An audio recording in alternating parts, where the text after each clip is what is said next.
أعوذ بالله من الشيطان الرجيم بسم الله الرحمن الرحيم والسماء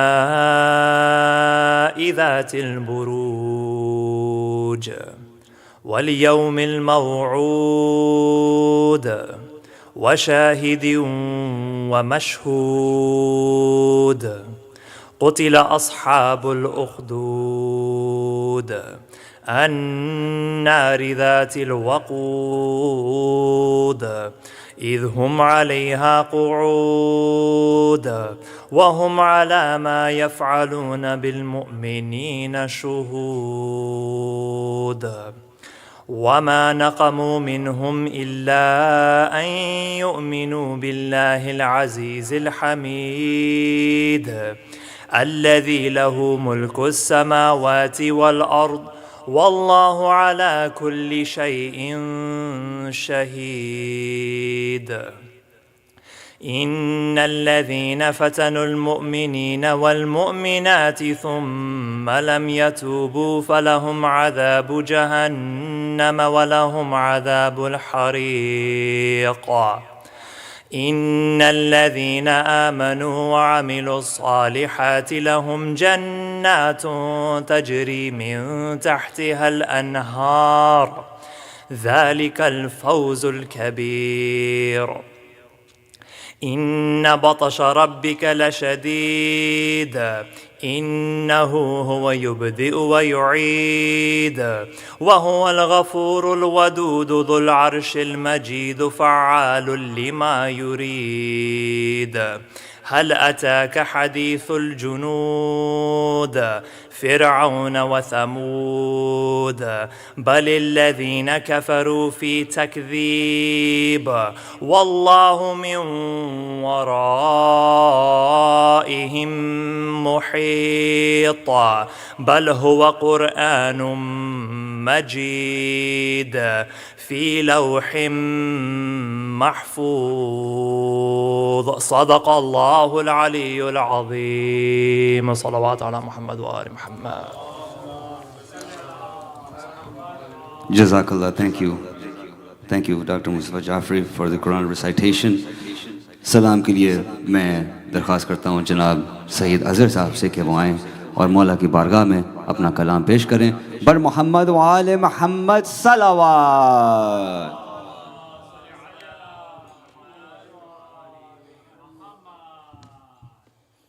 صلوات بابا بلند.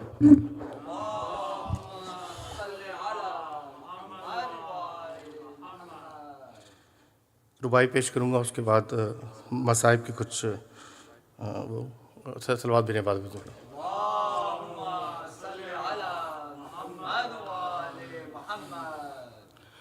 پہلے اپنے نور سے رب نے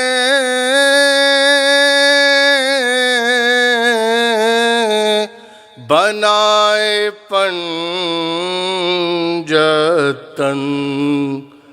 پہلے اپنے نور سے رب نے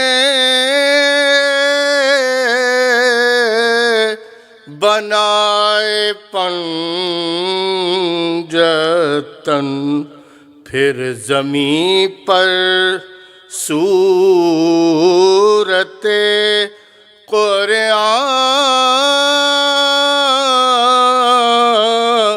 آئے پنجتن،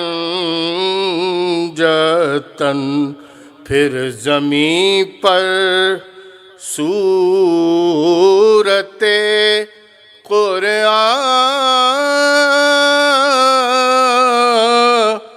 آئے پنجتن. جس طرح تطہیر میں یکجا ہوئے ہیں پانچ حرف، جس طرح تطہیر میں یکجا ہوئے ہیں پانچ حرف، اس طرح محمد میں سمائے پنجتن یار پہلے اپنے نور سے صلوات بھیجے بابا سے بلند.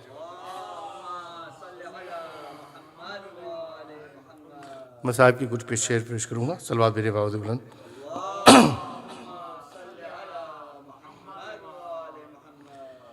شام کی عورتوں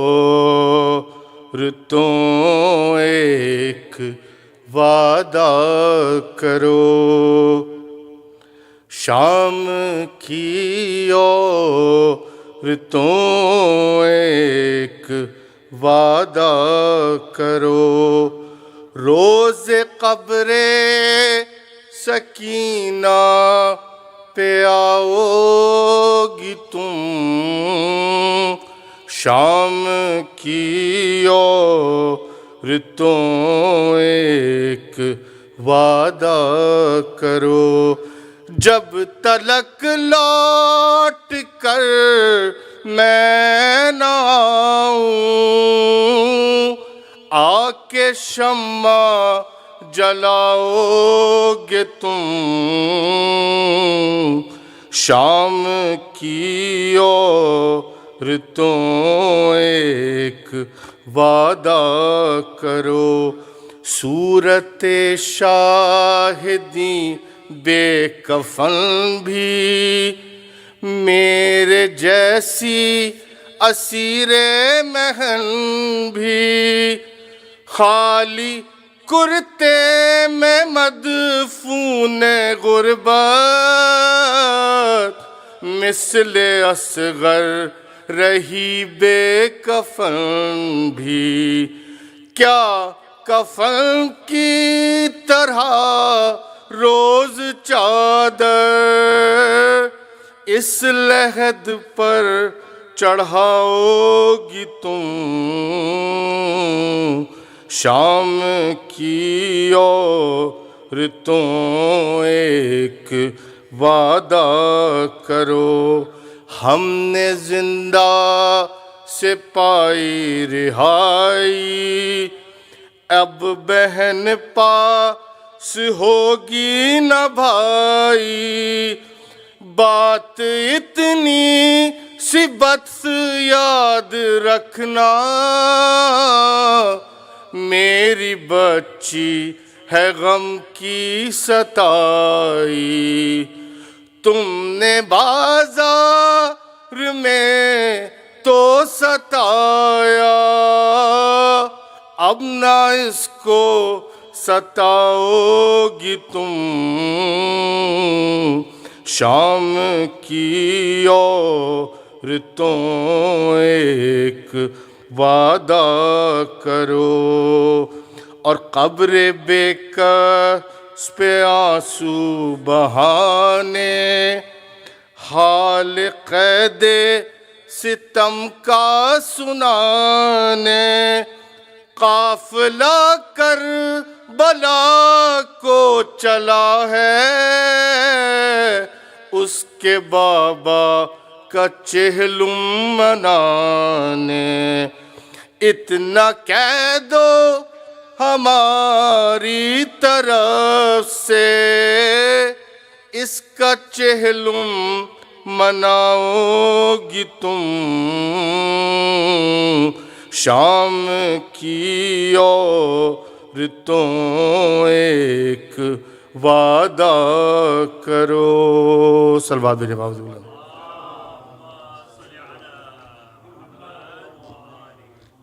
جزاک اللہ. یہ تھے جناب سید اظہر صاحب جنہوں نے اپنے خوبصورت انداز میں اپنا کلام پیش کیا.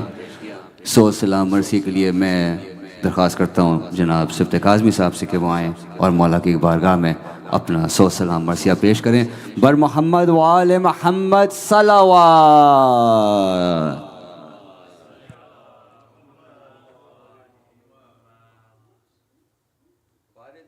بار دیگر نعرے صلوات.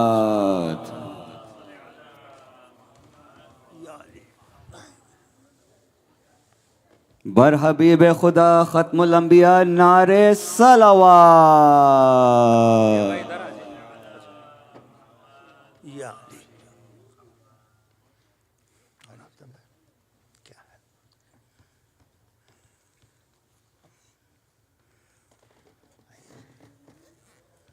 آواز بلند نعرہ صلوات.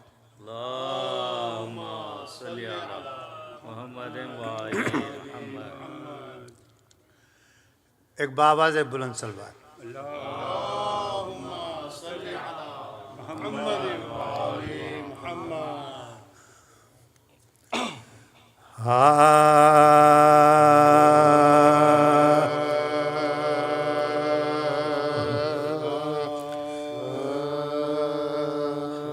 گر معرفت ہے در ثانی ہو جا، گر معرفت ہے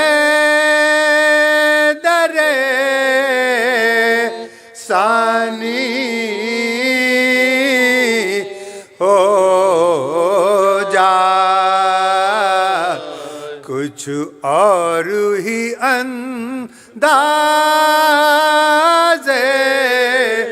جوانی ہو جا، کچھ اور ہی انداز جوانی ہو. عباس علی کہہ کے اٹھائے جو قدم، ہو آگ کا دریا بھی تو پانی ہو جا. عباس علی کہہ کے اٹھائے جو قدم، ہو آگ کا دریا بھی تو پانی ہو جا، گر معرفت ہے در صلوات باواز بلند.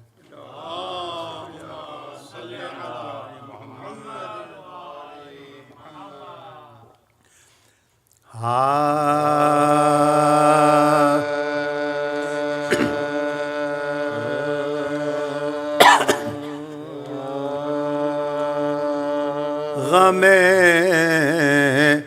حسین میں اشک عزا بہاتے ہیں، غم حسین میں اشک عزا بہاتے ہیں، یہ بخششوں کے دیے ہیں جو ہم جلاتے ہیں، یہ بخششوں کے دیے ہیں جو ہم جلاتے ہیں. صدا وہ رہتے ہیں عباس کی ضمانت میں، جو لوگ اپنے گھروں پر علم لگاتے ہیں. صدا وہ رہتے ہیں عباس کی ضمانت قیامت میں جو لوگ اپنے گھروں پر علام لگاتے ہیں غم حسین میں آ کے صلوات بابا دیولان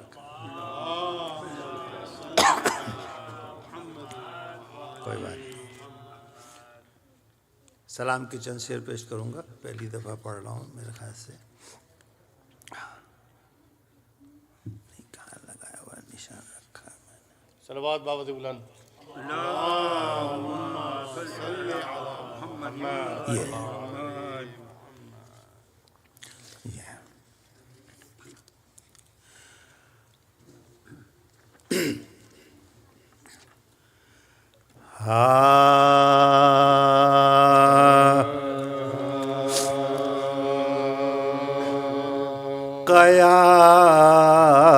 قیادت آل کی زینب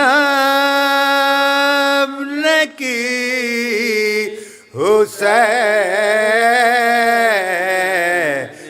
کے بعد قیادت آل کی زینب نے کی حسین کے بعد علی کی بیٹی علی بن گئی حسین کے بعد علی کی بیٹی علی بن گئی حسین کے بعد حسین ہے تو نبی سے نبی حسین سے وہی حسین سے پہلے وہی حسین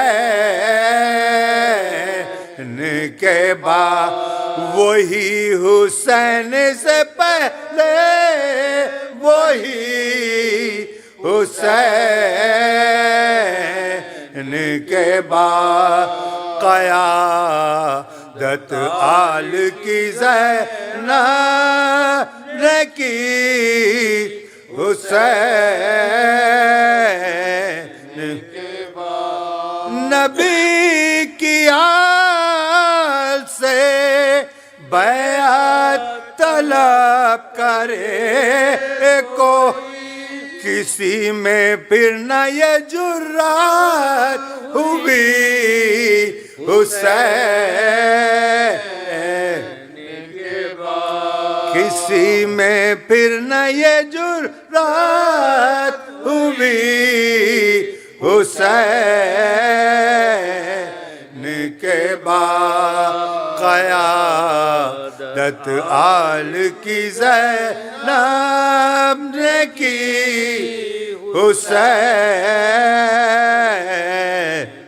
کے بعد حسین بن کے دکھایا ہے خود کو زینب یہ بات وہ ہے جو ثابت ہوئی حسین کے بعد قیادت آل کی زینب نے کی حسین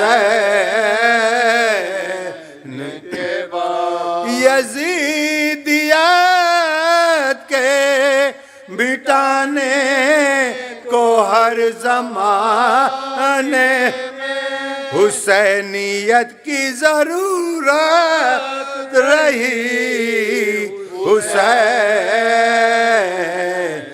کے بعد قیادت آل کی زینب نے کی حسین کے بعد علی کی بیٹی علی بن گئی حسین کے بعد قیادت آل کی زینب.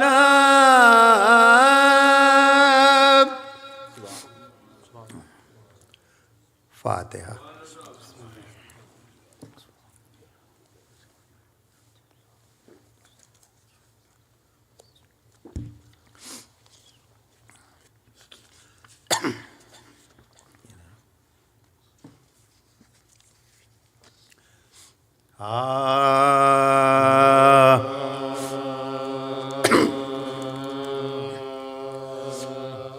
جب اربعین کو آئے حرم قتل گاہ میں،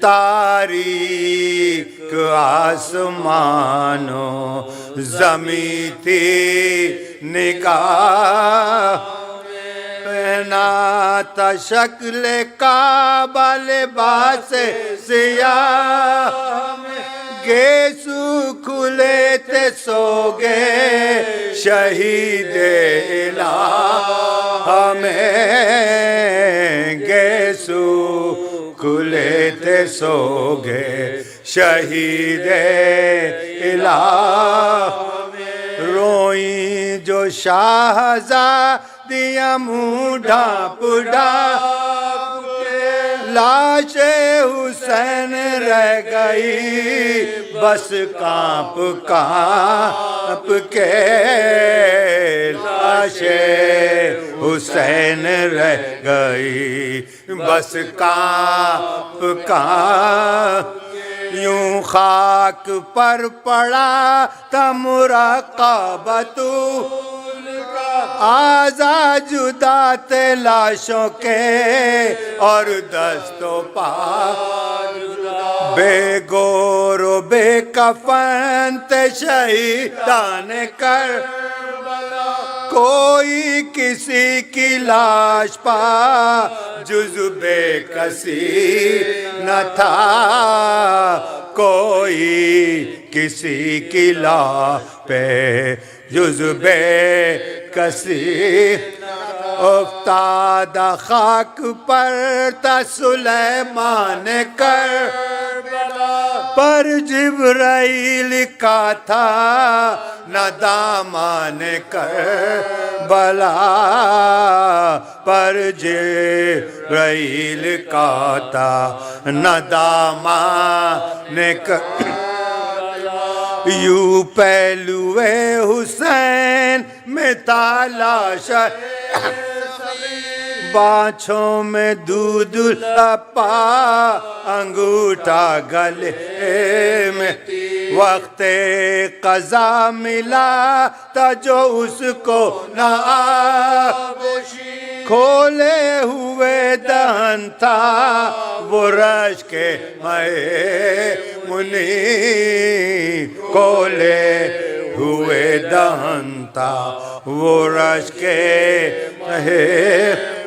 ننا سا کرتا تن میں لہو سے بھرا ہوا، ایک ہاتھ تھا حسین کا اس پر دھرا ہوا، ایک ہاتھ تھا حسین کا اس پر دھرا، اکبر تھے یوں قریب شہنشاہ نے، ٹکڑے بدن کلیجے میں برچھی جگر میں، 18 دن برس میں زمانے سے کی نیزے کا پل ملا ثمر گلشن حیا، نیزے کا پھل ملا ثمر گلشن،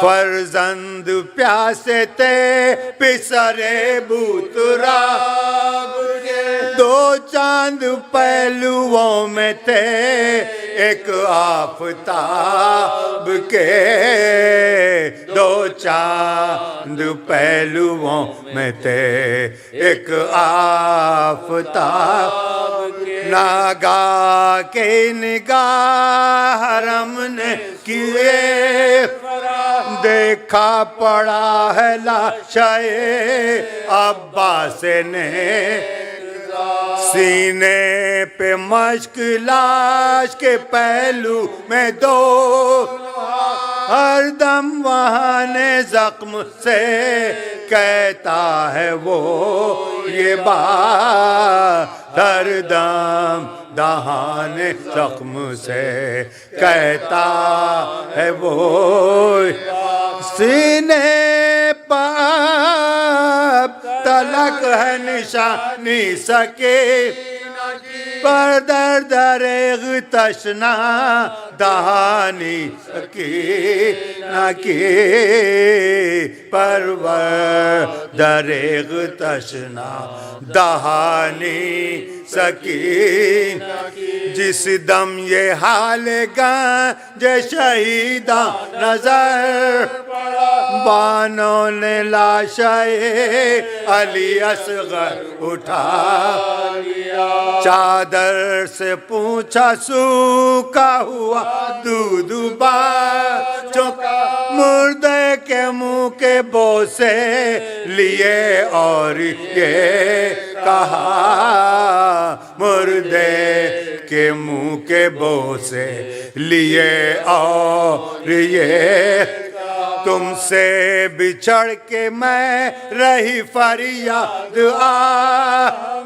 اصغر کہو ڈرے تو نہیں قتل گاہ ہمیں اصغر کہو ڈرے تو نہیں قتل گاہ نزدیک قبر پہنچ جو لاشیں شائے پائیں قائن قبر زینب بے کس کن کی دو ہاتھ ناگہاں ہوئے اس قبر سے سجاد روئے اور یہ حرم سے کیا بیان سجاد روئے اور یہ حرم سے کیا بابا سے پیار دیکھنا خیر الانام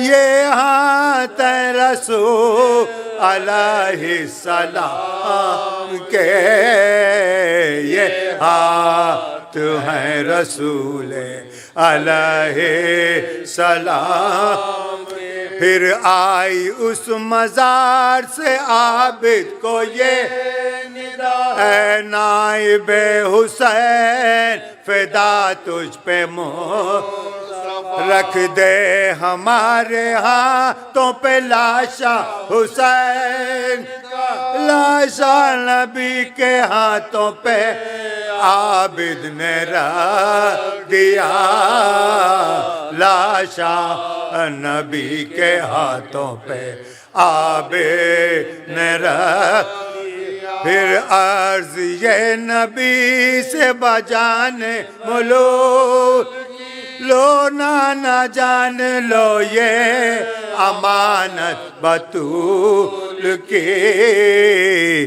لو نہ جان لو یہ امانت بطول حاضر تھی روح فاطمہ جو قبر کے رو کر زبان سے بولی وہ دل زہرا کے نازنی سے خبردار ہے آزا ہے چاک چاک اذیت نہ ہو کہیں آزا ہے چاک چاک اذیت نہ ہو اب حشر تک ہوئی تیری مہمان فاطمہ ऐ कब्र तेरी खाके कुर्बान फातिमा, ऐ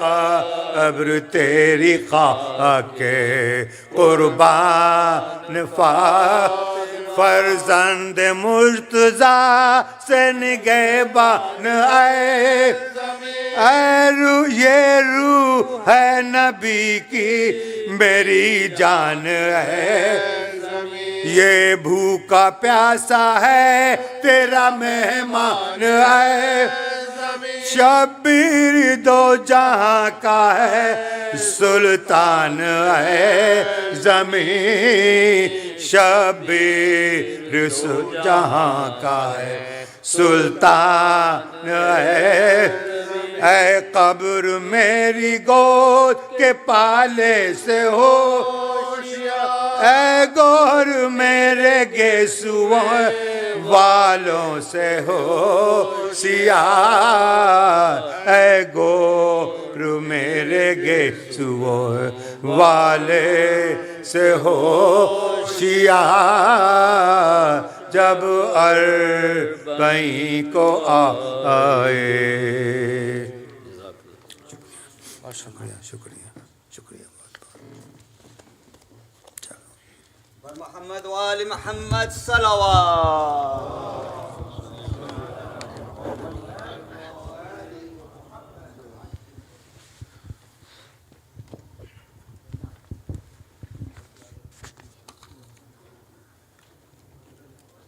बारे दीगर नारे सलावत।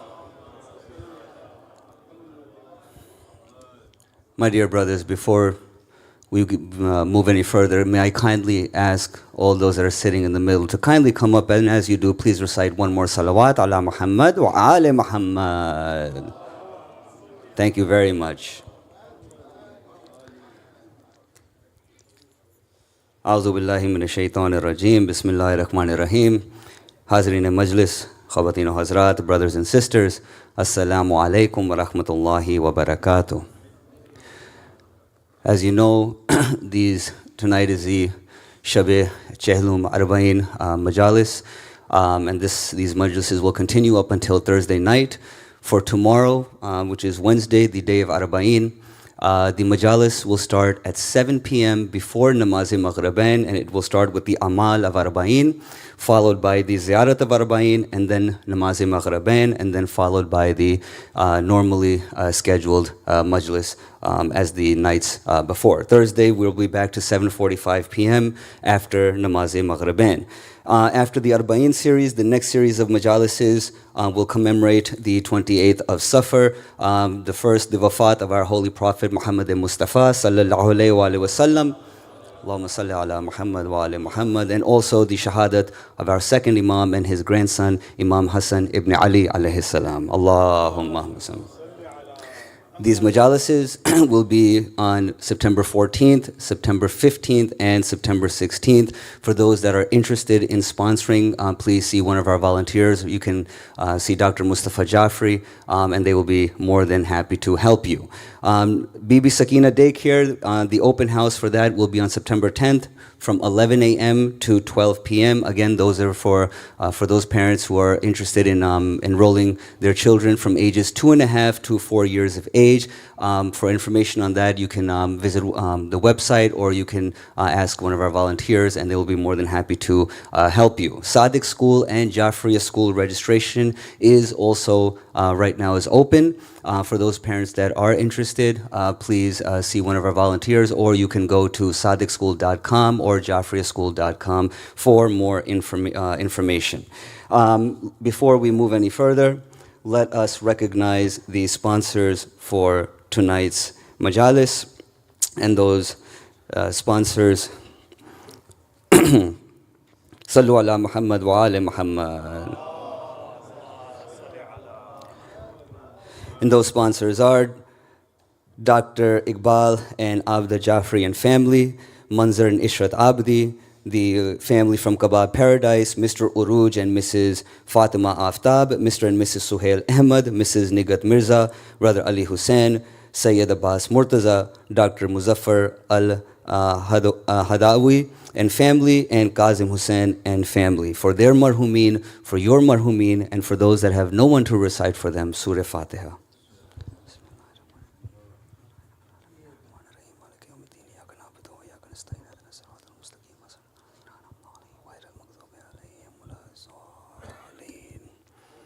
There is also a request for Surah Fatiha. We lost a senior member of our community today, Marhuma Siddiqa Jafri binti Marhum Ali Jafar Jafri. She was the mother of our brother who is attending our congregation this evening, our brother Ali Mohsin Jafri. She was the mother of brother Ali Jafri and the wife of late Marhum Muhammad Ahsan Jafri, जिनको हम प्यार से खालू कह के बुलाते थे, and also the mother of late Marhum Muhammad Hussein, and also the aunt of brother Hussein Jafri and brother Farooq Jafri. The namaz-e-janaza for Marhuma will be immediately following the matam tonight, so we ask you on behalf of the family to please stay for the namaz-e-janaza for for Marhuma Siddiqa Jafri binti Marhum Ali Jafar Jafri, also Surah Fatiha.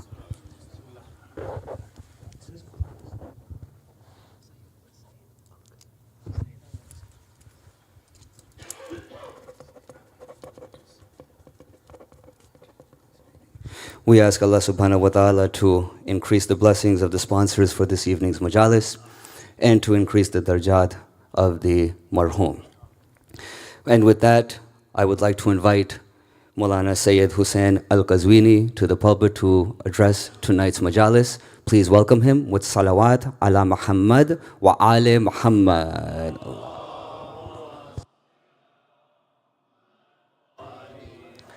बारे दिगर नारे सलावात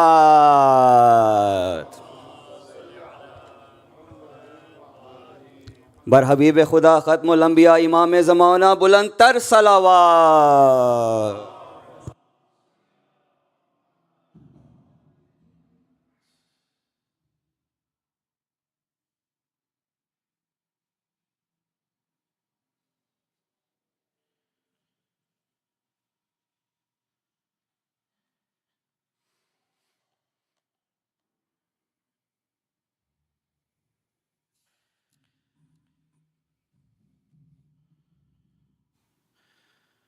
بسم الله الرحمن الرحيم. الحمد لله رب العالمين، والصلاة والسلام على خير خلق الله أبي القاسم المصطفى محمد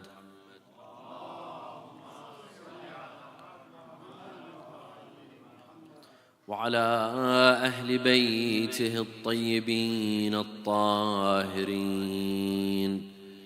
صلى الله عليك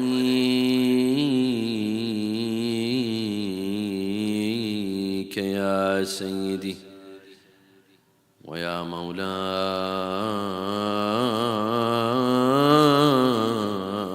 يا أبا عبد الله، صلى الله عليك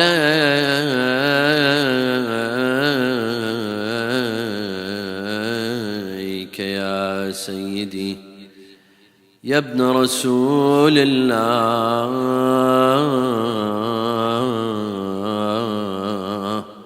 يا رحمة الله الواسعة، ويا باب نجاة الأمة، ويا عبرة كل مؤمن ومؤمنة،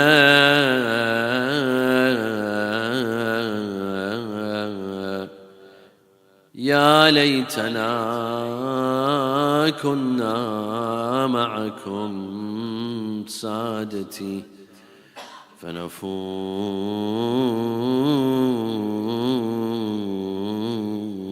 فوزا عظيما.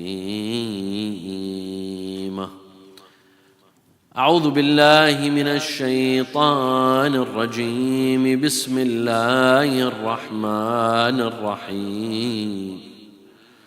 ولقد كرمنا بني آدم وحملناهم في البر والبحر ورزقناهم من الطيبات وفضلناهم على كثير ممن خلقنا تفضيلا. صلوا على محمد وآل محمد.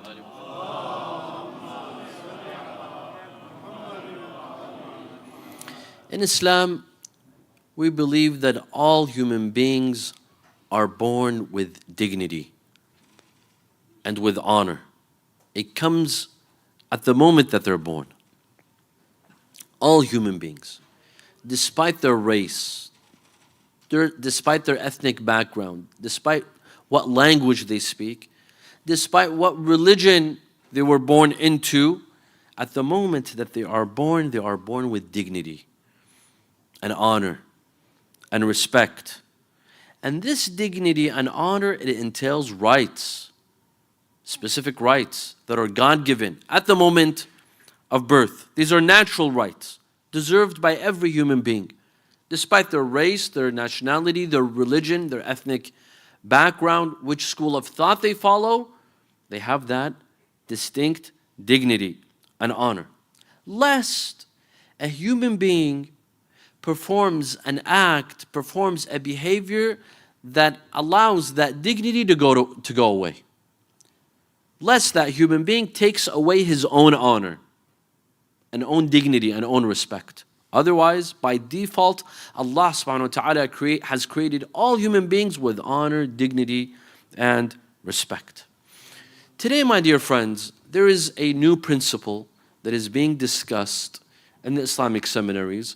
Previously, it was not discussed. It is a new theory. It is a fresh out of the oven theory in the Islamic seminary, known as the innate dignity of human beings. This principle was not discussed before.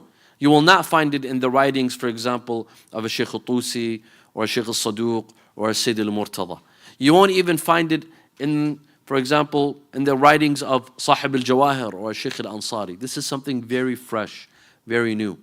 It is discussed, for example, by Sayyid Musa al-Sadr and Sayyid Muhammad Baqir al-Sadr and Shahid Mutahari. These contemporary thinkers and jurists have discussed the innate dignity of human beings.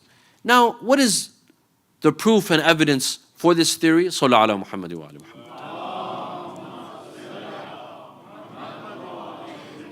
First and foremost, the verse that we just recited. Bismillah ar-Rahman ar-Rahim. وَلَقَدْ كَرَّمْنَا بَنِي آدَمَ. We have honored the children of Adam. We have dignified the children of Adam. Notice how the verse does not say we have dignified Muslims. We have dignified the followers of the final messenger and prophet. No. Bani Adam, all of the children of Adam are dignified, are honored. وَلَقَدْ كَرَّمْنَا بَنِي آدَمَ وَحَمَلْنَاهُمْ فِي الْبَرِّ وَالْبَحْرِ. And we carried them on oceans and land. وَرَزَقْنَاهُمْ مِنَ الطَّيِّبَاتِ. And any of our creation, not all. Not all. Allah leaves a room. There could be some creations that could be greater than the children of Adam. The children of Adam are not God's greatest being, greatest creation. وَفَضَّلْنَاهُمْ عَلَى كَثِيرٍ مِمَّنْ خَلَقْنَا تَفْضِيلًا. Thus, Allah clearly states in this verse that He has dignified human beings, all of mankind, regardless of which ethnic background they come from, which language they speak, what religion they believe in, or the religion of their fathers, their parents, their forefathers. They have all been dignified. Further proof, Allah subhanahu wa ta'ala in Surah Al-Hujurat states, Ya ayyuhan nas, O people, إِنَّا خَلَقْنَاكُم مِّن ذَكَرٍ وَأُنثَى. We created you from male and female. And this is proof that the Quran falls into what science also says, that human beings are of male and female. There's two genders. There's two genders. You're either a male or a female. You want to switch and play with God's creation, that's another story. But God says we created you from a male and a female.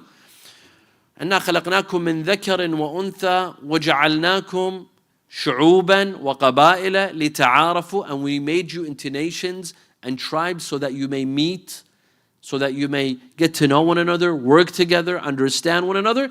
And then, إِنَّ أَكْرَمَكُمْ عِنْدَ اللَّهِ أَتْقَاكُمْ. The most dignified of you is whom? The most pious, the most righteous. Meaning all of you have dignity. All of you have dignity. إِنَّ أَكْرَمَكُمْ. But the most dignified of you, the most honored of you, is the one that is most pious. That means we all carry dignity, innate dignity. We were born with that dignity. We were born with that honor. And this is unlike in Christian theology. They believe that human beings were born with original sin. Human beings were born with a burden. That burden of the original sin when Adam ate from the forbidden tree, Adam and Eve ate from the forbidden tree. This sin is carried on the shoulders of human beings generation after generation. But Jesus Christ came and died for that original sin, for that sin to be wiped away. They believe human beings were born with an original sin. In Islam, we believe that no, human beings were created innocently, with a clean slate. They don't carry any burden. They don't carry any sin, and they carry dignity and honor and respect. Inna akramakum, the most dignified of you. That means all of us are dignified, but the most dignified is the righteous and the most pious. طيب. Further evidence for this theory. وَإِذْ قَالَ رَبُّكَ لِلْمَلَائِكَةِ إِنِّي جَاعِلٌ فِي الْأَرْضِ خَلِيفَةً. Allah subhanahu wa ta'ala told the angels that I am putting on the ground, on the earth, whom? A representative, a divine representative, someone that will represent me. Whom? Was it just Adam alayhi salam? No. Adam was the father of all human beings, the father of mankind. The true representative of Allah on earth is all of us. All human beings, mankind, are representatives of Allah on earth. I said in another majlis that if you ever get depressed, if you ever get bored and you don't know what to do, remember that you are God's representative on earth.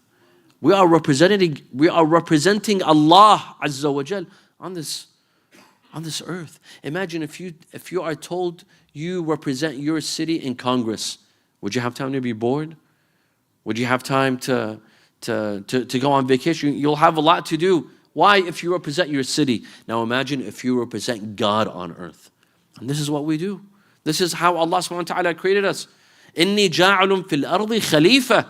طيب, if man is the representative of Allah on earth, this is a great honor. This is great dignity. It entails a lot of dignity.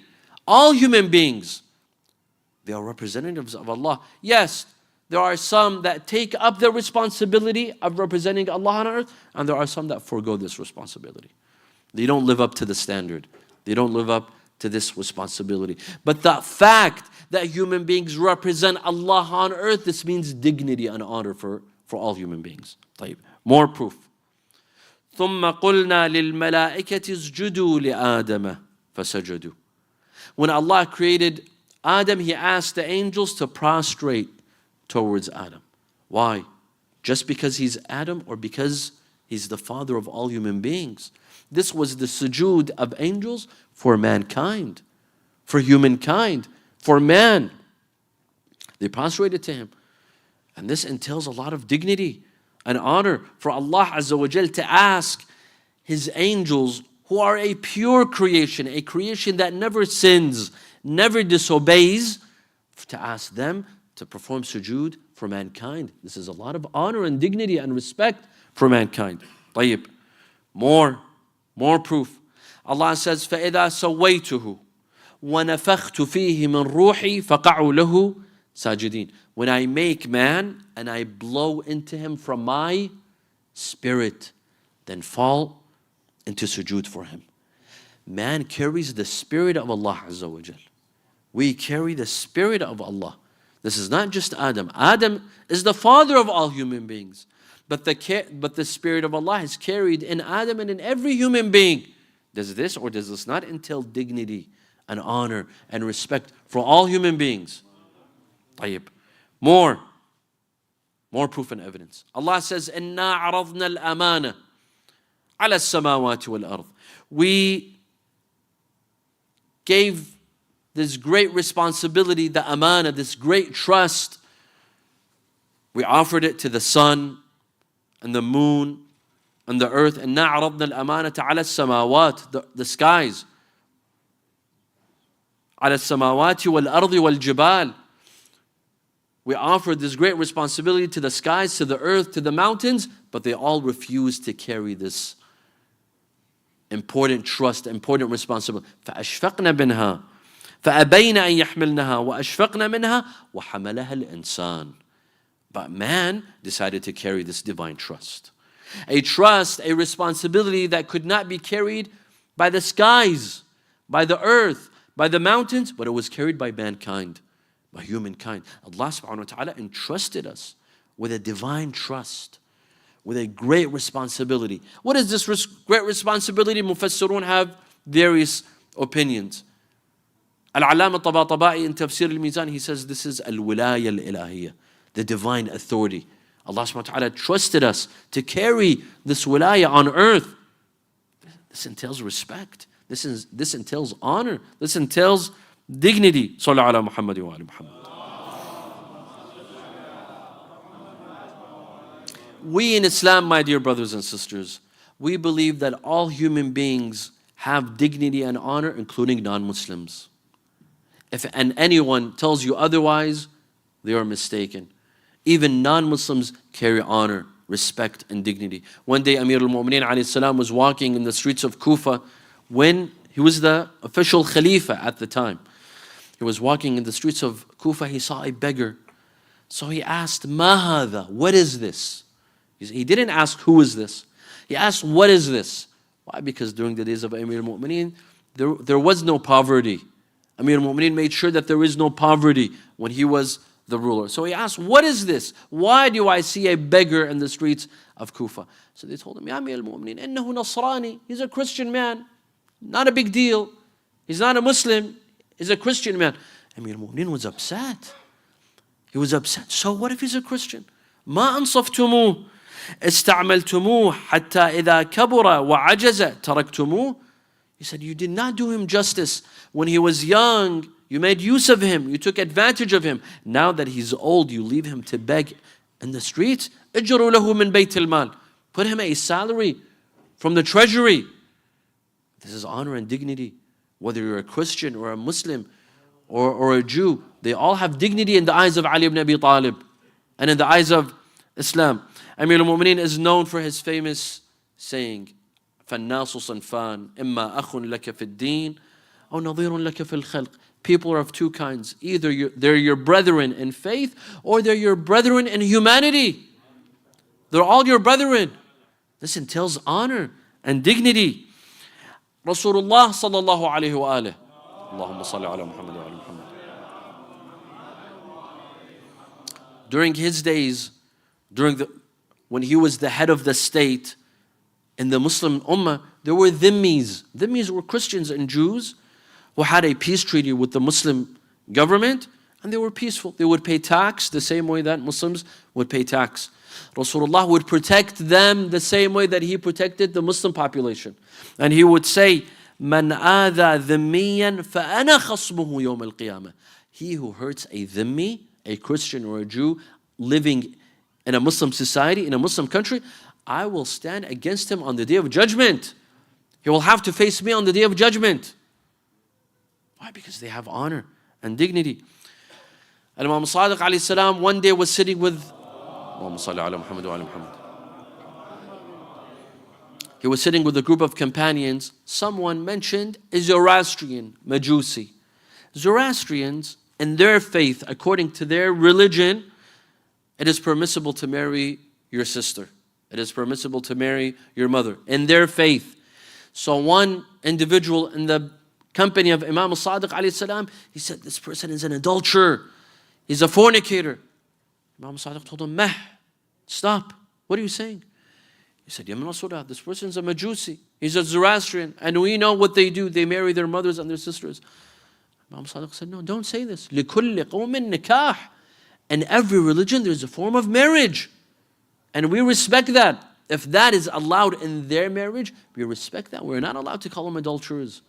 Because in their faith, it is accepted. طيب, just because something is accepted in religion, in their religion, but it is not accepted in ours, it does not give us the permission to curse them or use foul language towards them. This is unacceptable. Rasulullah sallallahu alaihi wasallam one day was sitting with a group of his companions. A janazah passed by. A janazah, a corpse passed by. So Rasulullah stood out of respect. Out of respect. They told him, Ya Rasulullah, why are you standing? This is the corpse of a Jew. This is the janazah of a Jewish individual. Rasulullah said, Ajib. أَلَيْسَتْ هِيَ نَفْسًا? But is he not a human being? Is he not a human being? I stand up for him for being a human. Because he's a human, he deserves respect, honor and dignity. You're telling me just because he's a Jew, I should not stand? What sort of rhetoric is this? This is unacceptable. Amir al-Mu'mineen alayhi salam one day, Allahumma salli ala Muhammad wa ala Muhammad. He passes by a church, a rundown church. A church that was about to, it was run down. So one of his companions, he looked at the church and he said, Inna hadha baytun talama ushraka billahi fi. This is a house in which shirk, time and time again, has taken place in this house. Amir al-Mu'mineen said, no, you're mistaken. This is a house in which Allah subhanahu wa ta'ala has time and time again been worshipped here. Inna hadha baytun talama ubida Allah fi. Yes, it's a church. It's a house of God. For them, the way they worship Allah. Yes, I cannot worship Allah in their way because I have my own salah and my own act of worship. But for them, this is worship. They're worshiping Allah. And Jews, for them, that is their worship of Allah. I have no right to come and disrespect them. They have that honor and dignity and respect given to them by Allah Azza wa Jal. طيب. Sayyid Musa al-Sadr, this great scholar who left us way before his time. And we all know his story and what happened to Sayyid Musa al-Sadr, Imam Musa al-Sadr in Lebanon, and the great work that he did in Lebanon. And he created cohesion and peace between the Muslims, Shias and Sunnis, Christians, the Maronites, the different divisions and religions and schools of thought in Lebanon. The peace that was between them, Sayyid Musa al-Sadr played a major role. One day he was out in a Muslim neighborhood. There was a Christian man selling ice cream. He had an ice cream parlor selling ice cream, but no one would buy from him. So he went, he told him, is there anything wrong with your ice cream? He said, no. Is it old? No, it's fresh. Then why isn't anyone buying from your ice cream? He said, Sayyid, because I'm Christian. And the community here is Muslim, and they consider me najis. Because they consider me najis, no one buys my ice cream. The Sayyid told him, give me a couple of scoops. I'm going to try out your ice cream. He gave him ice cream and he started eating in front of everyone. Sayyid Musa al-Sadr, with his greatness, he ate this Christian man's ice cream. All the Muslims began to eat from his ice cream. And his business flourished. Yes, just because he's a Christian, it doesn't mean you can't buy from him. At the end of the day, he's trying to make a means of living. He has that honor and dignity and respect of making a living. Did we not see in contemporary Iraq, Ayatollah Sayyid Sistani fighting for the rights of Shia and Sunni alike? Did he not say, do not call them our brothers, but call them ourselves? And even with Yazidis and Christians, there were some areas in Iraq that fell in the hands of ISIS. It was the Shia that went and rescued Christians from the hands of ISIS. Why? Who gave them that command? Was it not Sayyid Sistani? He gave them the command to rescue our Christian brethren from the hands of ISIS. And why did the Pope come all the way from the Vatican to Iraq, to Najaf? Why? Was it only to offer thanks to Sayyid Sistani for his position in support of the Christian and Yazidi communities in Iraq? Sallallahu ala Muhammad wa ala Muhammad.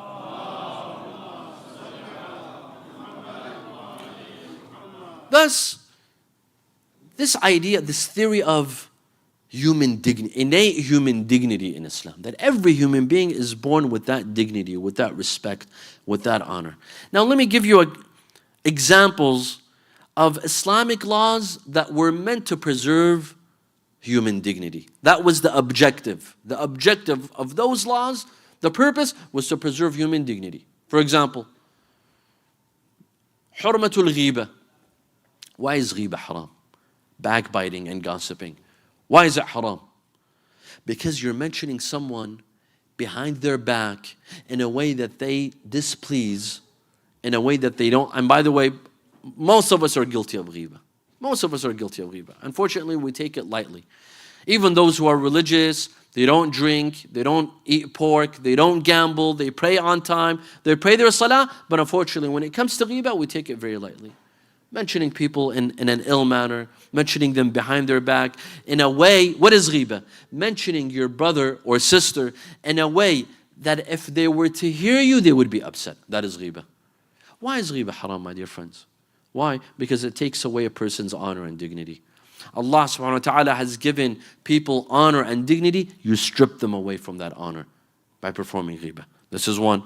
Two, wujub dafnul mayyit. Why do we have to bury our dead? And why do we have to do it quickly? If a person dies in the morning, by the evening they should be buried. And we don't cremate. We don't believe in cremation. Why? Out of honor and dignity for the deceased. We bury them out of honor for them. Because imagine if this deceased person remains for 2-3 days, what happens? They begin to decompose. We will not even be able to reach them because of the odor, because of the smell. Allah subhanahu wa ta'ala, to preserve the deceased honor and dignity so that he doesn't reach a point in which we will stay away from him or her, they say, go and bury him. Immediately go and bury him. Preserve that person's honor and dignity and respect. Another example, Hurmatul Qadhf, accusing someone of adultery. This is one of the greatest sins that anyone can perform. Accusation of adultery. Without proof. Without evidence. In fact, in Islam, we have a punishment. We have a punishment for those who wrongfully accuse someone of adultery and they do not have 4 just witnesses, 4 men, religious witnesses. They'll be punished. They'll be punished. Why? Because you're stripping away someone's dignity and honor. Accusing someone of murder is not equivalent of accusing them of adultery. Accusing someone of murder, although this is haram and it's bad, but it is not qadhf. You're not punished. But if you accuse someone of adultery, this is qadhf. You'll be punished because you're stripping them away from their honor and dignity that is given to them. When it comes to adultery, we need 4 witnesses. When it comes to murder, we need how many witnesses? 2. Why? Because adultery has to do with a person's honor and dignity. Although murder does as well, but it's not like adultery. It's not like fornication and adultery. That is why in Islam you need 4 witnesses for adultery. Because it affects someone's dignity and respect and honor. In Islam, saying salam is not wajib. It is not wajib to say salam. But radd salam, replying to a salam is what? Wajib. Why? Because you're upholding that person's dignity and honor. Imagine if I come and say salam and no one replies. That hurts me. That hurts my honor. It hurts my dignity. Why? Why didn't anyone reply to my salam? Thus, replying to a salam is not wajib. Initiating a salam is not wajib. But replying is wajib to preserve people's dignity and honor. Another thing, istihbabu tashri' al-mu'min. If someone comes to your house, and they're about to leave, it is recommended to walk them to the door. And this is something that here in America they don't do. They have guests, they're sitting on the couch, okay, bye, you're leaving, bye. They don't walk you to the door. You say, I'll see myself to the door. In Islam, no. You walk a person to the door. Why? Because guests have honor. Any guest, even if they are not part of your faith, not part of your religion, not part of your school of thought, any guest who comes to you, even if they're atheists, but they're a guest in your house, you honor them by walking to the door. Yes, if they're a mu'min, It's doubled, definitely. The honor is doubled, the dignity is doubled, the istihbab is doubled. And the list goes on. There's so many examples of Islamic laws that were meant to preserve human dignity. In Islam, it is forbidden, it is haram to humiliate oneself. If you perform an act that puts you in humiliation, it is haram. You're not allowed. You're not allowed. Why? Because Allah gave you honor and respect. You are not allowed to strip yourself of that respect and honor. You're not. You want to do something that strips you of that respect. You have no right. Allah subhanahu wa ta'ala has not given you that right. There's a hadith that says, إِنَّ اللَّهَ فَوَّضَ إِلَى الْمُؤْمِنِ كُلَّ شَيْءٍ إِلَّا إِذْلَالَ نَفْسِهِ.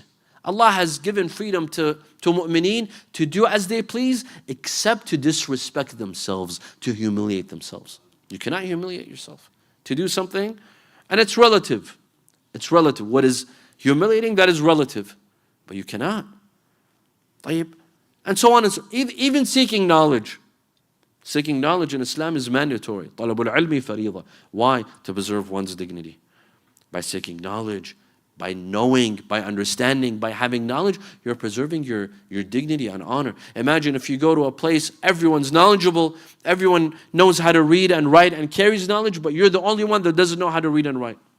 That brings you disrespect. Islam wants mu'mineen to be respectful, to be dignified, to be honored, for their honor to be preserved, for their dignity to be preserved. Islam says, go and seek knowledge so that you are respected. Sallu ala Muhammad wa ala Muhammad.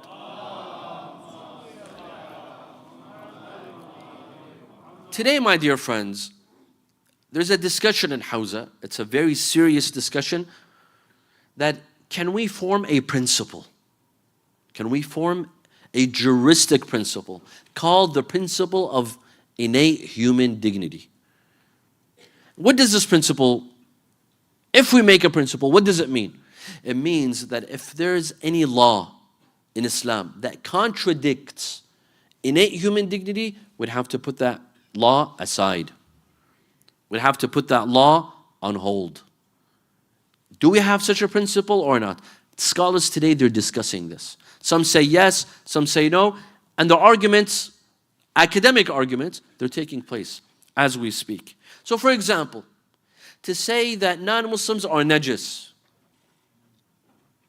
does this conflict with the innate dignity of human beings or not? Some say yes, it does. To say that Christians, Jews, atheists, Buddhists, Hindus, they're najis, this goes against the innate dignity, the innate respect and honor of human beings. And hence there are some jurists, for example, like the late Sayyid Muhammad Sa'id al-Hakim, who passed away 2 years ago, if I'm not mistaken, in the city of Najaf. The last fatwa that he issued before his departure was that all human beings are tahir. All of them are tahir. We don't have any human beings that are najis. Christians, Jews, even Buddhists, they're tahir. This was the fatwa of the late Sayyid al-Hakim. While there's another argument that says no, this has nothing to do with human honor and dignity. A kafir could be najis. It doesn't mean he's stripped of that dignity and honor. I remember once I was at an academic conference and there were scholars debating, are kuffar najis, are they tahir? And there was a gentleman, there was a professor, a non-Muslim professor, Professor Robert Gleave from the University of Exeter. He said, what is the argument of, you're saying that Christians are tahir, they're not najis. What's the purpose? They said, well, it goes against human dignity. He said, I don't see it going against human dignity. So what? If we say Christians are najis or Jews are najis, that's a law, a fiqhi law. It doesn't mean that they're stripped. So you see, there's a lot of room for debate. Does it conflict with human dignity? Does it not conflict with human dignity? Another example is the law of non-Muslims entering into a mosque, into a masjid. There are some that say this goes against human dignity. Why are they not allowed to enter a masjid? That goes against human dignity. There are others that say, no, this is a law. The same way that we Muslims cannot enter certain homes of worship. For example, maybe Hindu temples, I don't know. There might be some temples, religious temples that we are not allowed to enter, and we have to respect that. This is a law that is upheld in Islam as well. So this is an ongoing debate in Hawza regarding the principle of human dignity. Sallu ala Muhammad wa ala Muhammad.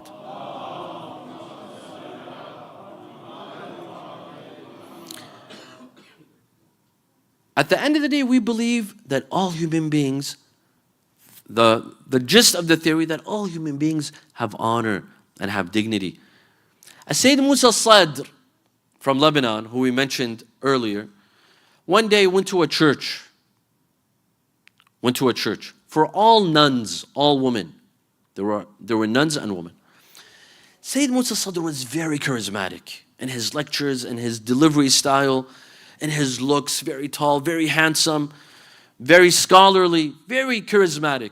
So after the lecture, one of the nuns, and she doesn't know the Islamic rulings, she came and she hugged the Sayyid. Now, the Sayyid was in a very awkward position. What is he going to do? Should he push her away? Should he tell her no? So in that moment, and the Sayyid, because he was very successful, he had a lot of competition. He had a lot of envious people. Some were envious of him. So they took a picture. And they came to Sayyid al-Burujurdi in Qom. Sayyid Musa Sadr was a representative of Sayyid al-Burujurdi. Sayyid al-Burujurdi was the top marja of his time. So they came and they told him, look at what your representative is doing. There's a nun hugging him at a church. Look. The Sayyid said, calm down. Did he hug her or she came to him? Did he go to her? No. Allahumma salli ala Muhammad wa ala Muhammad. She came to him. And what? Out of lust? She wants to marry him? She wants to date him? No, out of love, out of respect for what he said. Was he supposed to insult her and push her back? He couldn't. There he was representing Islam. In their eyes, he was representing Rasulullah Muhammad. Allahumma salli ala Muhammad wa ala Muhammad. He couldn't. Although that hugging, of course, in Islam it is haram, but in that position, it would have been an insult to push her back. You see, because of that honor and respect and dignity. A man came to Rasulullah sallallahu alaihi wasallam. He told him, Ya Rasulullah, Allahumma salli ala Muhammad wa ala.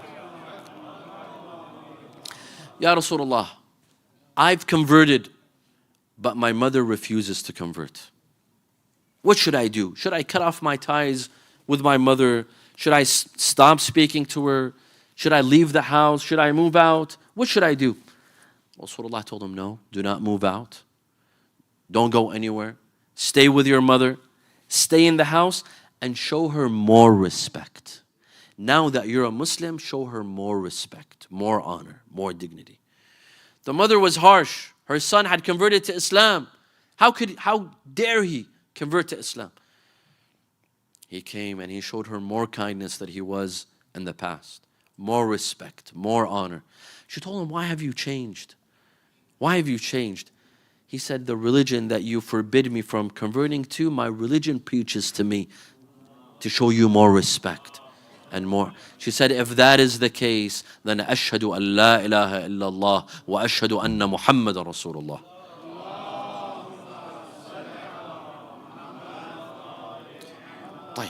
So this is one perspective. This is one perspective on the principle of innate human dignity in Islam. There's another perspective. There's an opposing camp that says, yes, there is human dignity, but it is not general. It is specific. As for the verse, وَلَقَدْ كَرَّمْنَا بَنِي آدَمَ, we have dignified human beings. What is the verse trying to say? Let's try to understand what the verse is talking about. We have dignified human beings. How? Legislatively or materialistically? The Quran is saying materialistically. And materially, we have dignified human beings. How?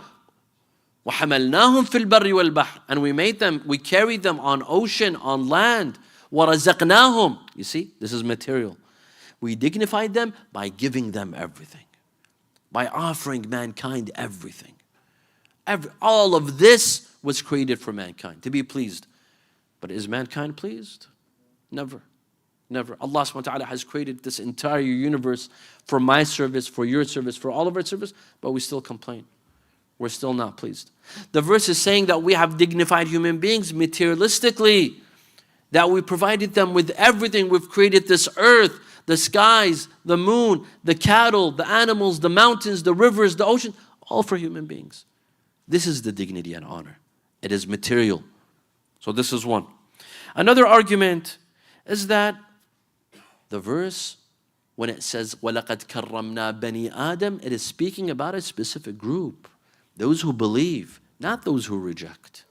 Those who reject do not carry dignity and honor. Only the mu'mineen carry dignity and honor. And proof of that is the Quran itself in several verses draws a parallel, an analogy of human beings to some animals.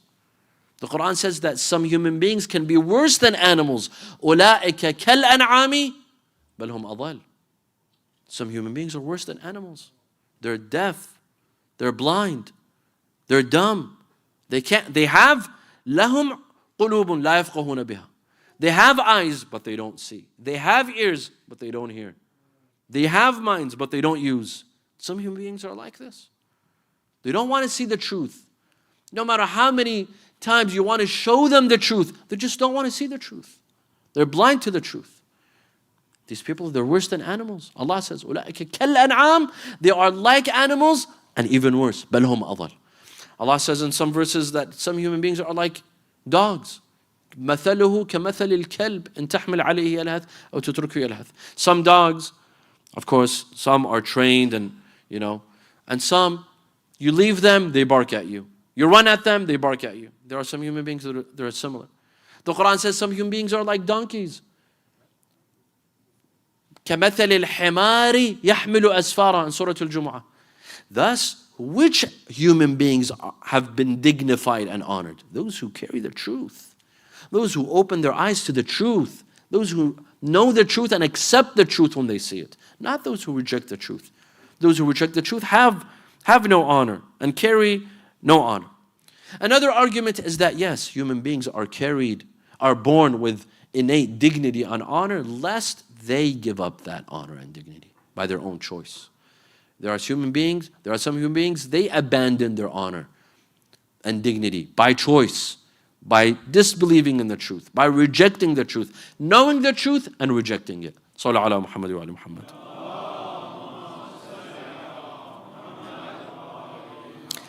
Some contemporary scholars, for example, like Ayatollah Jawadi Amuli, he says there is no innate dignity for non-Muslims because they themselves gave up their dignity. Why? Because they refused to pick up the responsibility of being Khalifatullah on earth. There's a great responsibility. There are some that accept this responsibility and there are some who reject. Those who reject the truth, they refuse to be Khalifatullah on earth. They abandon this responsibility. And hence they abandon their honor and respect. Ayatollah Misbah Yazdi, he says human beings do have innate dignity. However, those who reject the truth, they are abandoning their humanness. They're like animals. When you know the truth and you reject it, then you're just like an animal. If you're an animal, that means you don't have the innate human dignity. And other scholars believe that no, every human being potentially can have human dignity and honor and respect, but there's conditions. And part of that condition is iman, is faith in accepting the truth and accepting the light. Sallallahu ala Muhammad wa ala Muhammad.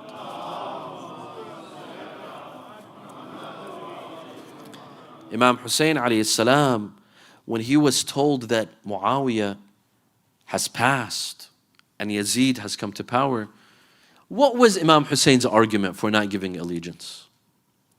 What was his argument when he was summoned by the governor of Medina and he told him that Yazid is seeking your allegiance? Why did Imam Hussein refuse? For one simple reason, that it was against Imam Hussein's dignity. For a man like Imam Hussein to give allegiance to a man like Yazid, this was undignified. This goes against respect and honor. Imam Hussein alayhi salam says, "Inna ahlu bayt al-nubuwwa wa mawdi' al-risala."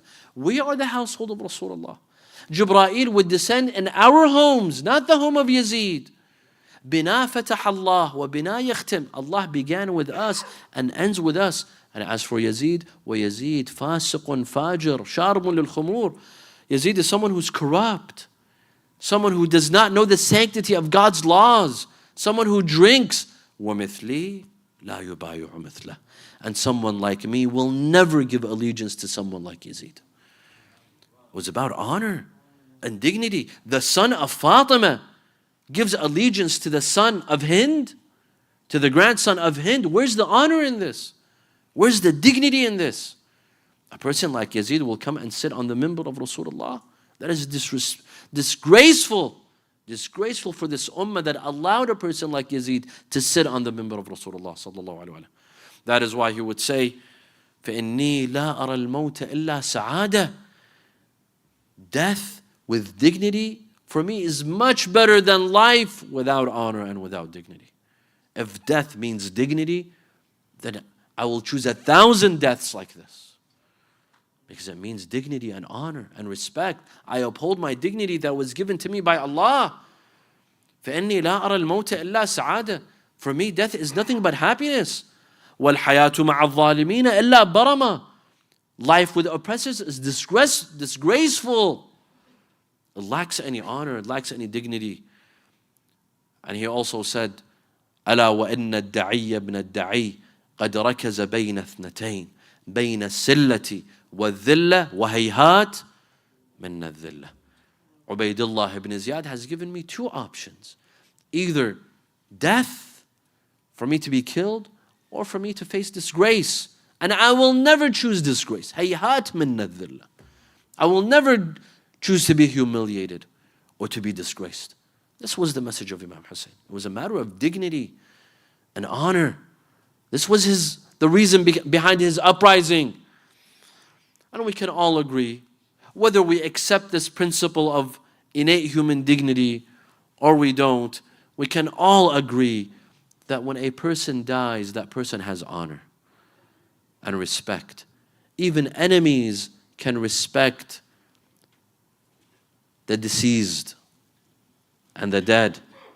When a person dies, we have respect for him or her. We show them respect. We cannot dismember a human corpse in Islam. Rasulullah sallallahu alaihi wasallam stated, "Iyyakum wal muthla." Be careful, do not dissect, do not cut a corpse into pieces. وَلَوْ بِالْكَلْبِ الْعَقُورِ. Even if it's a dog, do not dismember that dog. A human corpse has respect, has honor. It was a Jahili tradition. Islam came to change this Jahili tradition of dismembering a human corpse. What happened with Hamza Sayyid al-Shuhada, the uncle of Rasulullah sallallahu alaihi wasallam? Whom? The grandmother of this individual. She comes to the corpse of Hamza, she cuts him into pieces. She cuts his fingers and toes and nose and ears, and she makes a necklace for herself out of the limbs of Hamza. Rasulullah comes to Hamza, he comes to his uncle. They were only 6 months apart. Rasulullah was in the same age as Hamza. He sees his uncle in that state. His uncle is cut into pieces. His limbs, his fingers and toes. Rasulullah could not control his tears. He begins to cry. I say, Ya Rasulullah, I wish you were in Karbala to see your grandson Hossein. If you could not bear to see the fingers and toes of Hamza cut off, could you bear to see the head of Imam Hussein raised on a spear? Ya Rasulullah, Ya Habib Allah. On the 40th of Imam Hussein, Jabir ibn Abdullah al-Ansari comes to Karbala. Jabir ibn Abdullah had witnessed several ma'soomeen, from Rasulullah to Imam al-Baqir. And Rasulullah had told him, you will see my grandson, Muhammad ibn Ali, give him my salam. Jabir ibn Abdullah, وَمَا أَدْرَاكَ مَنْ Jabir. Jabir had lost his eyesight when he came to Karbala on the 40th of Imam Hussein, the first to visit Imam Hussein. How lucky was this individual? How blessed was this individual who started this tradition? Today, millions and millions are following the footsteps of Jabir ibn Abdullah al-Ansari. Jabir arrives to Karbala with his servant Atiyya al-Awfi. He says, take me to Al-Furat, to the Euphrates. Let me perform ghusl al-ziyara. Jabir goes and he performs his ghusl. He puts on his nicest clothing. He puts on perfume. And then he says, take me to the grave. Take me to the grave. Lead me to the grave.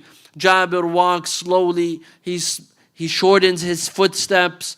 He walks slowly. As he approaches the grave, Jabir tells Atiyah, now let me alone, leave me alone. Jabir kneels to the ground and he starts to crawl to the grave of Imam Hussein until he reaches the grave. قال المسنيه, let me touch the grave.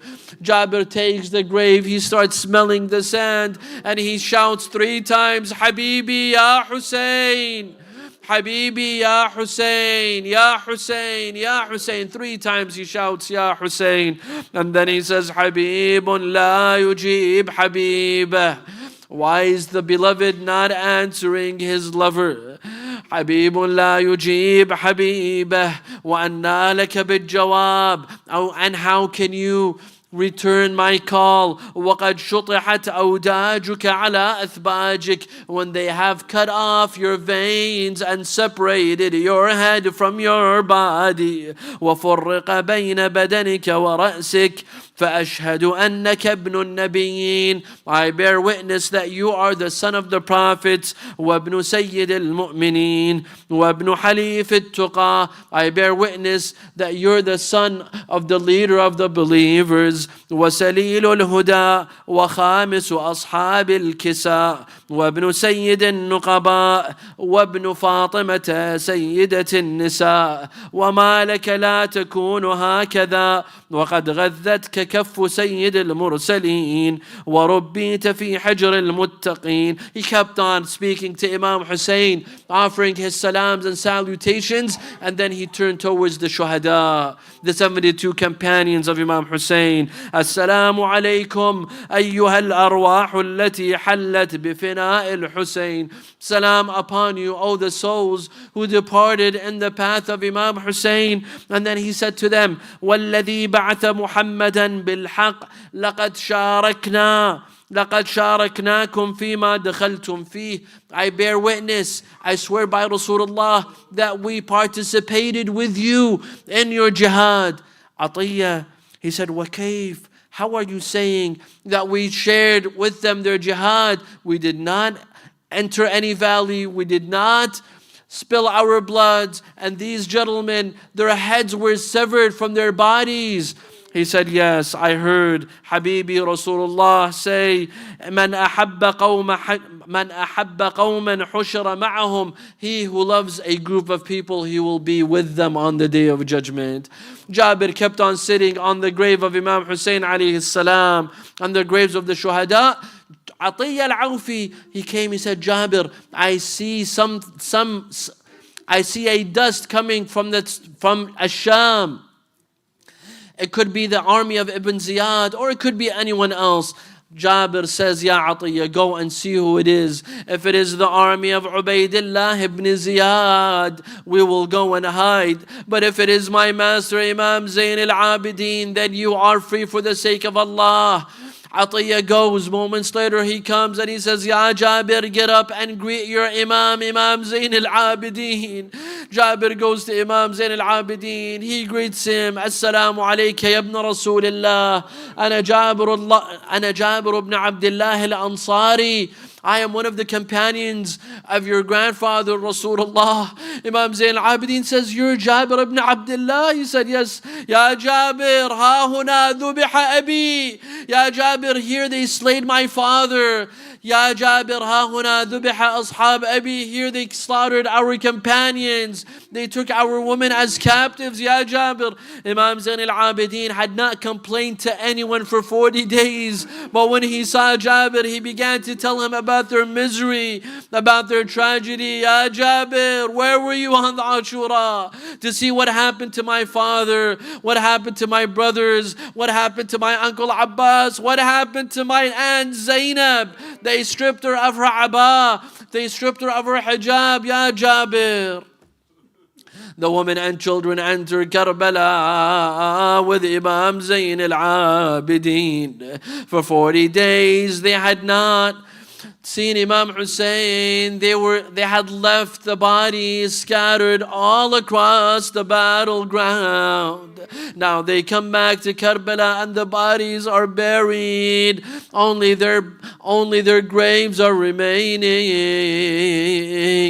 Sayyidah Zainab goes from one grave to another and she begins to say, this is a poet speaking in the name of Sayyidah Zainab. Ya nazilina bi Karbala, هل عندكم خبر بقتلانا وما أعلامها? Oh, the residents of Karbala, I'd like to ask you what happened to the bodies of my brothers? What happened to the bodies of my children? What happened to the body of Imam Hussein? The poet says, ما غسلوه ولا لفوه في كفنين. He was not shrouded, he was not buried, he was not washed. لا حول ولا قوة إلا بالله العلي العظيم. إنا لله وإنا إليه راجعون. وسيعلم الذين ظلموا أي منقلب ينقلبون والعاقبة للمتقين.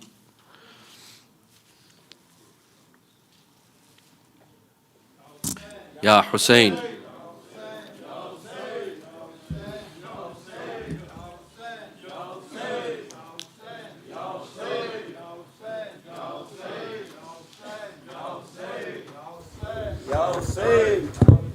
Ya Hossein, Ya Hossein, Ya Hossein, Ya Hossein, Ya Hossein, Ya Hossein, Ya Hossein.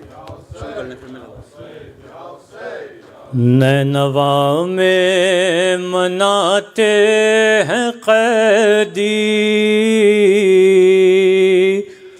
اپنے پیارے شہیدوں کا چہلم. نینوا میں مناتے ہیں قیدی اپنے پیارے شہیدوں کا چہلم. نینوا میں مناتے ہیں قیدی اپنے پیارے شہیدوں کا چہلم. نینوا میں مناتے ہیں قیدی اپنے پیارے شہیدوں کا چہلم. نینوا میں مناتے ہیں قیدی اپنے پیارے شہیدوں کا چہلم. نینوا میں مناتے ہیں قیدی اپنے پیارے شہیدوں کا چہلم. نینوا میں مناتے ہیں قیدی اپنے پیارے شہیدوں کا چہلم. کرنے آئی ہے بیٹی علی کی، کرنے آئی ہے بیٹی علی کی اپنے مظلوم بھائی کا ماتم.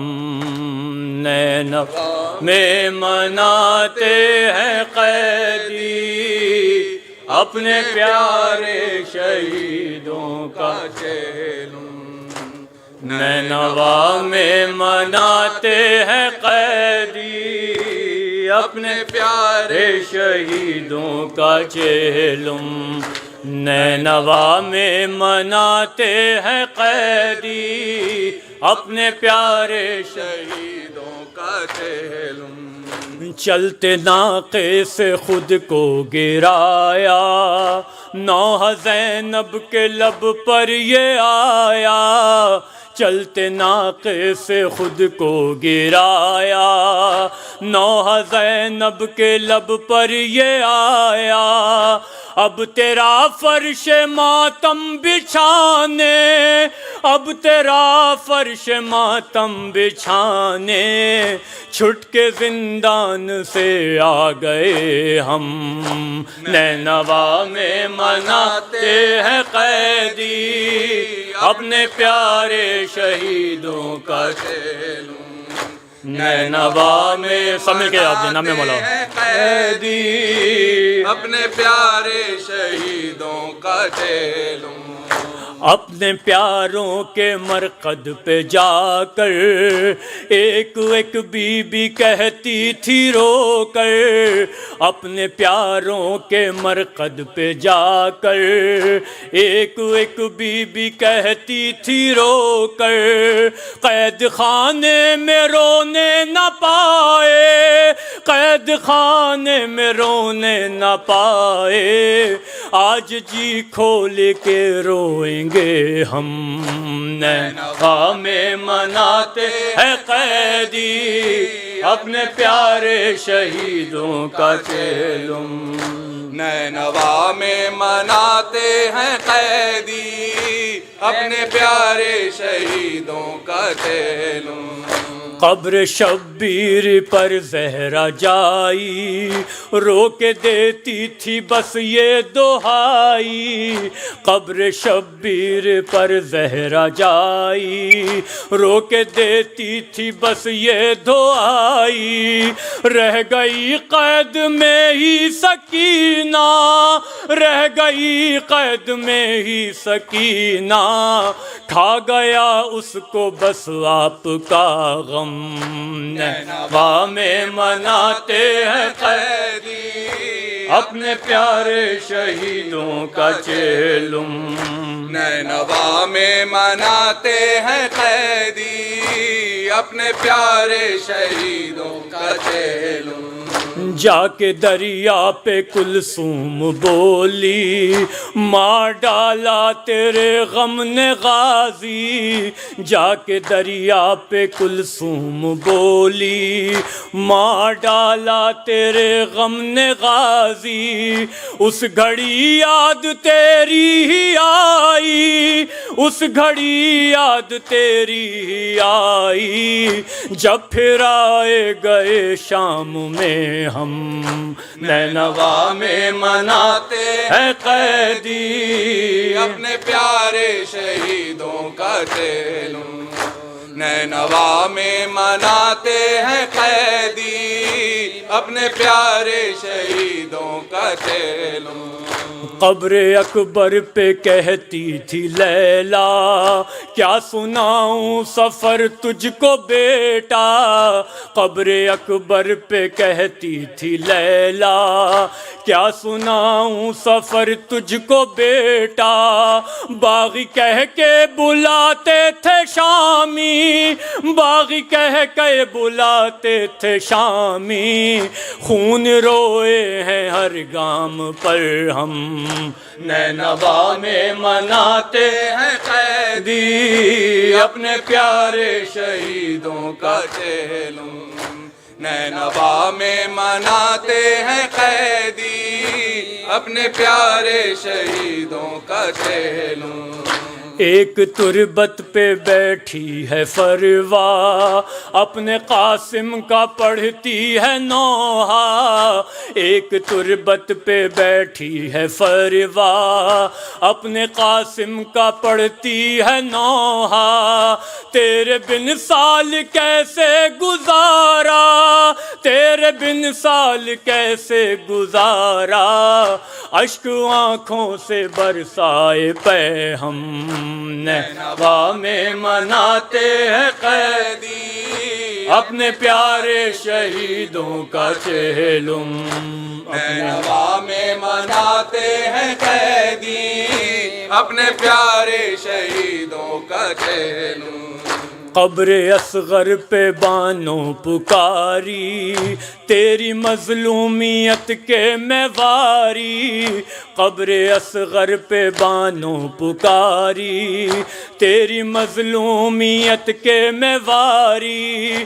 میں نہ سائے میں جاؤں گی بیٹا میں نہ سائے میں جاؤں گی بیٹا جب تلک باقی مجھ میں رہا دم نینوا میں مناتے ہیں قیدی اپنے پیارے شہیدوں کا جیلوں نینوا میں مناتے ہیں قیدی اپنے پیارے شہیدوں کا جیلوں کامران اور مظہر یہ نوحہ خاندان محمد کو پرسا ایک ایک لفظ میں دے رہے ہیں ایک ایک لفظ میں دے رہے ہیں قلب زہرا کے زخموں کو مرہم نینوا میں مناتے ہیں قیدی اپنے پیارے شہیدوں کا جیلوں نینوا میں مناتے ہیں قیدی اپنے پیارے شہیدوں کا جیلوں یا حسین یا حسین یا حسین یا حسین یا حسین یا حسین یا حسین یا حسین یا حسین یا حسین یا حسین یا حسین حسین یا حسین یا حسین یا حسین یا حسین حسین یا حسین حسین یا حسین حسین یا حسین یا حسین یا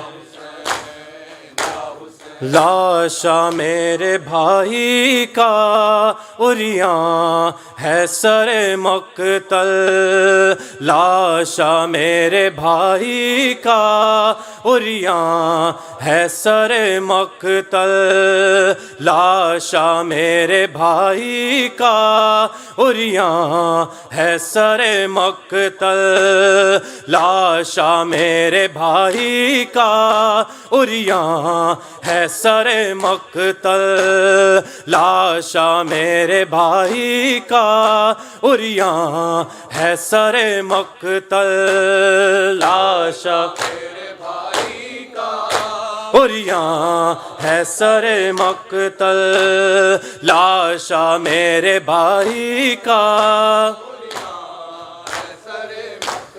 ہر سمت درندے ہیں اور گونجتا ہے جنگل لاشا میرے بھائی کا عریاں ہے سر مقتل ہے لاشا میرے بھائی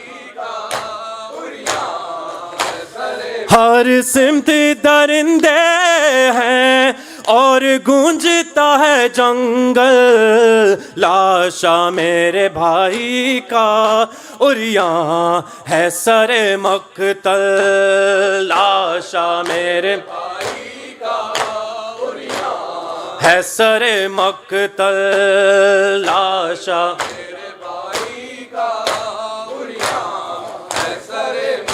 ہے جانے کی ہے تیاری مقتل سے سوئے زنداں جانے کی ہے تیاری مقتل سے سوئے زنداں ہے توق کے لنگر سے عابد کے قدم لرزاں ہے دور تلک سیرا اور سر پہ نہیں بادل لاشا میرے بھائی کا عریاں ہے سر مقتل لاشا میرے بھائی کا عریاں سر مقتل لاشا میرے بھائی کا عریاں سر مقتل بس دھوپ ہی دیکھی ہے دیکھی نہ کہیں چھاؤں، بس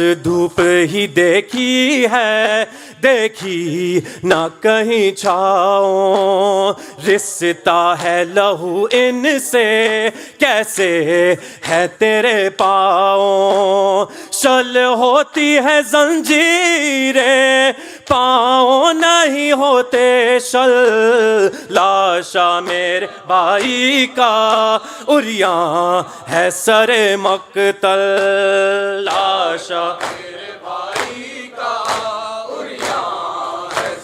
ہر سمت درندے ہیں اور گونجتا ہے جنگل، لاشا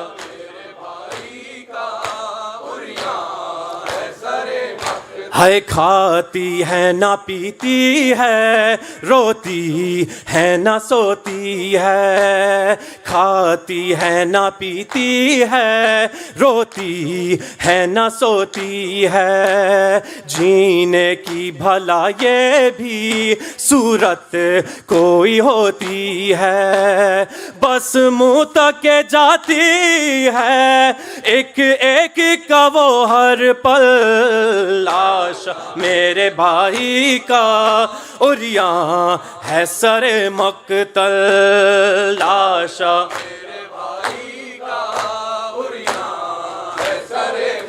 ہے جتنے تھے بڑے گھر کے سب کو وہ دلاری تھی، جتنے تھے بڑے گھر کے سب کو وہ دلاری تھی، شبیر کے بعد عابد کو سب سے جو پیاری تھی، دفن اس کو کیا لیکن ماتھے پہ نہ آیا بل، ہر سمت درندے ہیں اور گونجتا ہے جنگل، لاشا میرے بھائی کا عریاں ہے سر مقتل،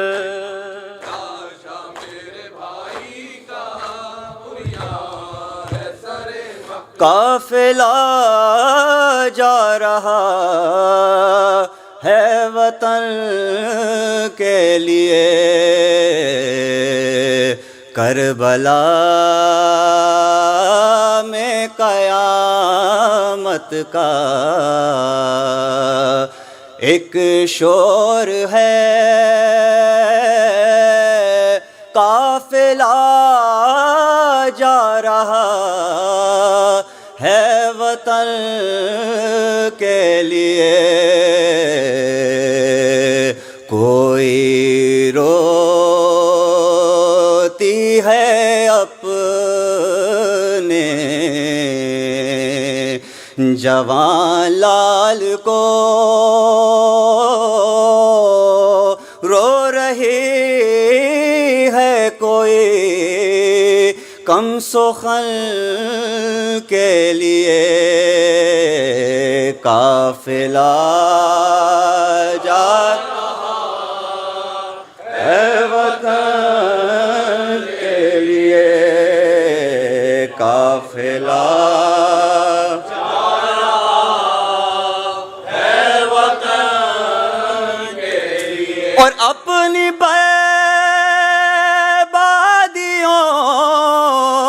کو گوارا کیا، خون میں ڈوبے گلوں کا نظارہ کیا، دے دیا فاطمہ کا بھرا گلستان، کربلا تیرے اجڑے چمن کے لیے، قافلہ جا رہا ہے وطن کے لیے، قافلہ جا رہا ہے وطن کے لیے، جب چلے تھے مدینے سے سب ساتھ تھے،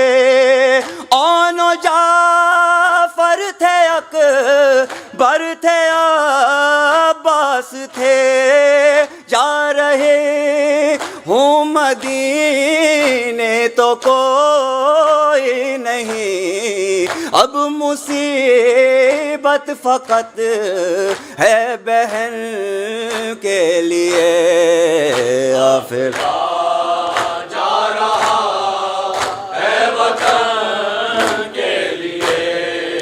قافلہ جا رہا ہے وطن کے لیے، قبر قاسم سے ہے یوں مخاطب پھوپھی، تیری شادی کچھ اس طرح بن میں ہوئی، کوئی سحرے کبھی پھول باقی نہیں، ورنہ لے جاتی قبر حسن کے لیے،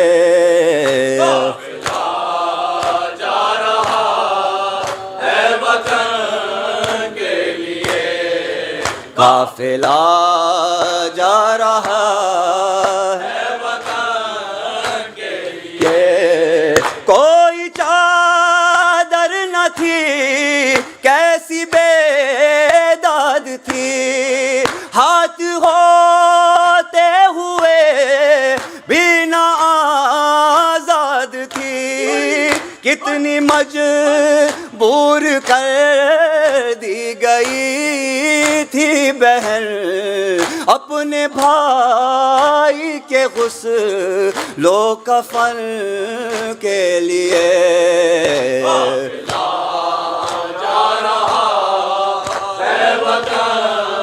کے لیے قافلہ جا رہا ہے، کوئی روتی ہے اپنے جوان لال کو، رو رہی ہے کوئی کم سخن کے لیے، یا حسین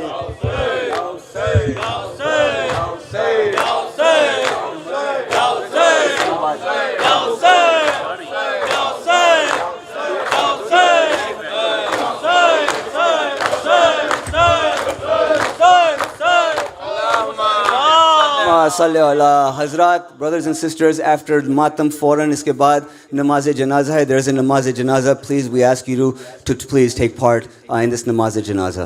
اللہم صلی علی محمد وآل محمد، اللہم صلی علی محمد وآل محمد، اللہم صلی علی محمد وآل محمد. بسم اللہ الرحمن الرحیم. السلام علیکم یا ابا عبداللہ، السلام علیکم یا ابن رسول اللہ، السلام علیکم ورحمۃ اللہ وبرکاتہ، السلام علیکم یا غریب الغرباء، السلام علیکم یا معین الضعفاء والفقراء، السلام علیکم یا شمس الشموس، السلام علیکم انیس النفوس، ایھا المدفون بارض طوس، روحی وجسمی لک الفدا، السلام علیکم ورحمۃ اللہ وبرکاتہ، السلام علیکم یا صاحب العصر والزمان، الامان الامان الامان، السلام علیکم یا شریک القرآن، السلام علیکم امام حاذا، عجل اللہ تعالی فرجک وسہل مخرجک وظہورک وجعلنا من انصارک وعوانک. السلام علیکم ورحمۃ اللہ وبرکاتہ.